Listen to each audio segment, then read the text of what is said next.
Let's go over to Travis Hunter now. We saw his highlights. It's an interesting way. We talked about he's a unicorn in the sense that no one has ever really done it. Deion played a little bit of receiver, but he's talking about going both ways here. How would you handle this? Look, I would use him as a defensive player, first of all. You would? I'd play him at corner. Why? Why corner instead of wide receiver? Because he can take the ball away. He intercepts balls. He gives the offense another possession, right? I use him on offense, situational football, third down, red zone. He might get 10 plays on offense, certain situations, but I'd put him on defense. This is what I would do. I would double the number 1 receiver. I'd put him on the number 2 receiver and say, okay, you want to throw to the number 2 receiver? I got a guy over there that can cover him. Not only can he cover him, he'll intercept the ball. He can intercept the ball. See, that's something about defense. I like defensive players that can catch the ball. That's possessions. Okay, but so you don't buy the fact that this guy could be pretty much a regular on both sides of the ball in the same game? I think it would be very difficult to play 30 snaps of defense and 40 snaps of offense. Did it in college. This is the National Football League. Right. Never been done. I'm not going to say he can't do it, but it would shorten his career, I believe. Yeah, for sure. Played about 80 to 85% of the snaps at Colorado, but to Herm's point, these are grown men now. Great stakes with them drafting Travis Hunter. He's extremely high on the number 2 overall pick. Take a listen. I do think it's possible. He is committed, man. Like, he is committed to driving not just himself, but his teammates as well. And I think that his teammates, like, these guys are challenging him every single day. Like, he doesn't get a free pass because he was the 2nd overall pick and he's Travis Hunter. Okay. Offensive rookie of the year, maybe. Defensive rookie of the year, maybe. He's saying he could win both of them. Swagoo, what do you say? I say no. And this is not me trying to downplay Travis Hunter. This is me upplaying the players that he's going to play against every damn week. Man, listen, this is not Colorado, all right? Them number 1 wide receivers that you face in the league, they are just as good at you as playing wide receiver. Those defensive backs that you running routes against are just as good as you usually that you're playing when you're on that position. So it's not the fact that Travis Hunter is not one of these high-level elite athletes that can do both in sparing time. But to think that this kid is going to come from offense to defense for the duration of a football game and line up across from line up across from Jamar Chase, line up across from his own division rivals when we talk about Nico Collins in Houston and we talk about those guys in Indy. That is the difficult part. We have to remember that this being a two-way player is not just about Travis Hunter. It's about them dudes in the other uniform as well. Mm-hmm. Jeff Darlington, after they drafted Travis Hunter the next morning, James Gladstone, the GM, had a press conference. He sounded like Joel Osteen talking about his new 2nd overall pick. What is your reaction to this, and what do you really think is going to happen when they get him on the field? Well, what the GM said, what the head coach is now saying does suggest that they are all in on being a full-time player on both sides of the ball. It doesn't sound like any kind of part-time thing because that's how you win both those awards.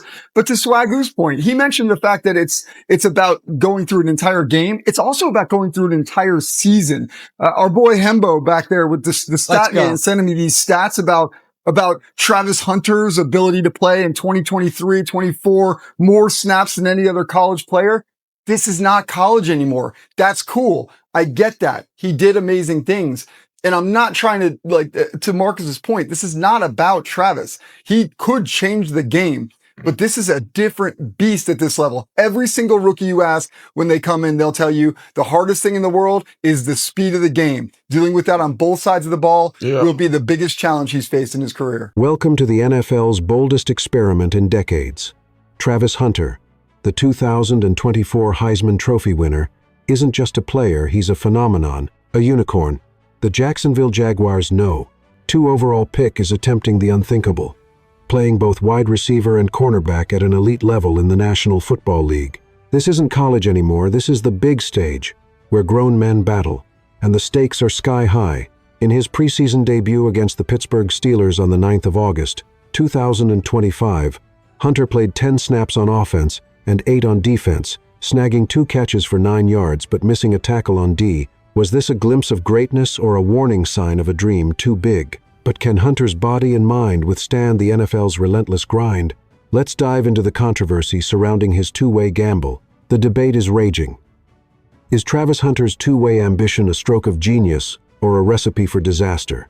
At Colorado, he played a jaw-dropping 1,443 snaps in 2024, more than any other college player.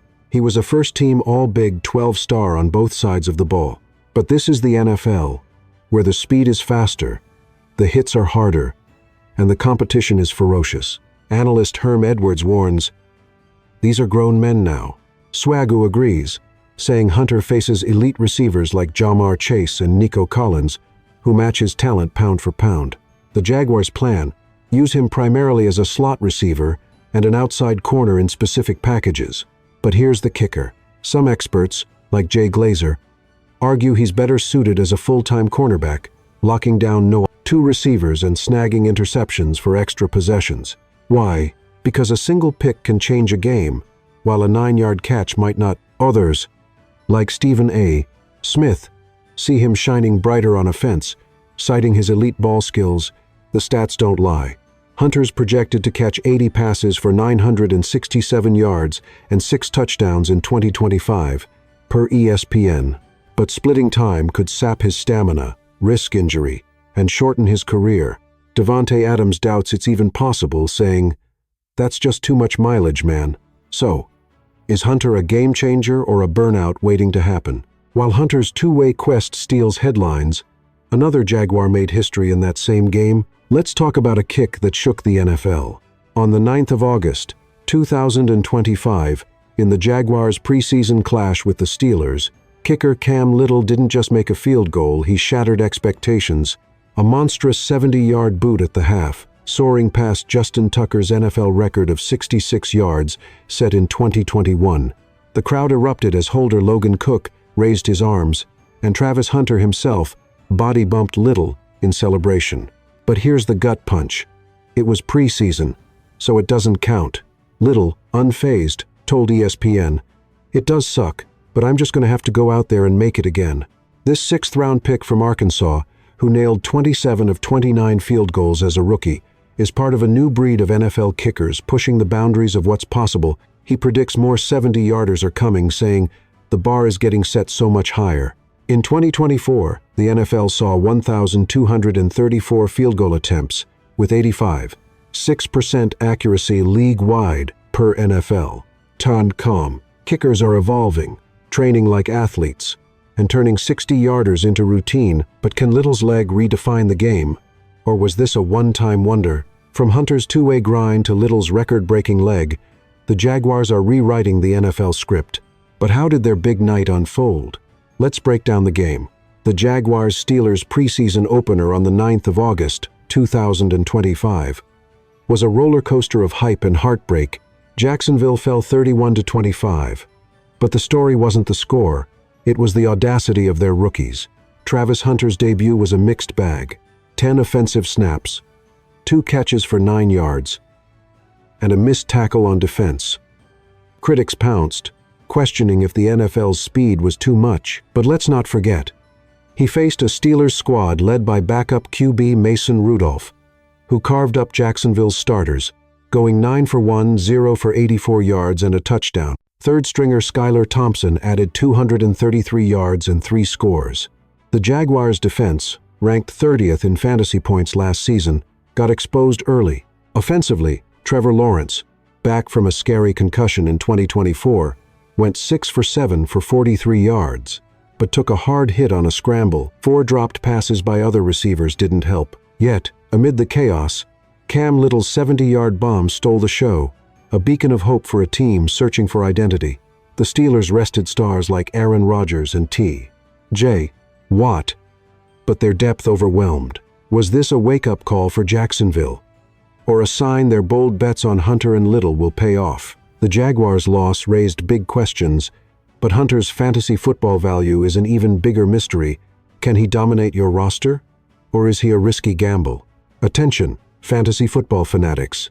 Travis Hunter is the most polarizing player in your 2025 draft. His average draft position sits at 68.5, ranked as the 30th receiver per Fantasy Pros.com.